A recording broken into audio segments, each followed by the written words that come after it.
Faruk sir 1 মিনিটের মধ্যে office রুমে চলে আসুন।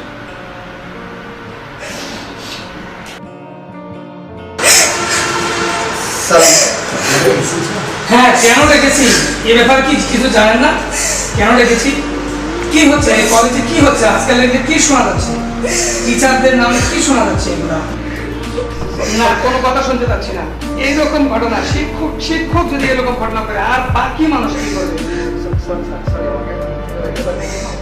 না, এরকম শিক্ষক জাতিকে আমি এরকম কিছু দেখতে পাচ্ছি না।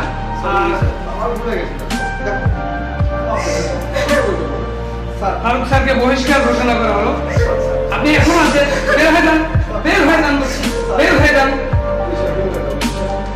আমি ফারুক স্যারকে বহিষ্কার করে এর উপযুক্ত বিচার আমি করেছি। যাও, তুমি এখন ক্লাসে যাও, কোনো টেনশন করবে না।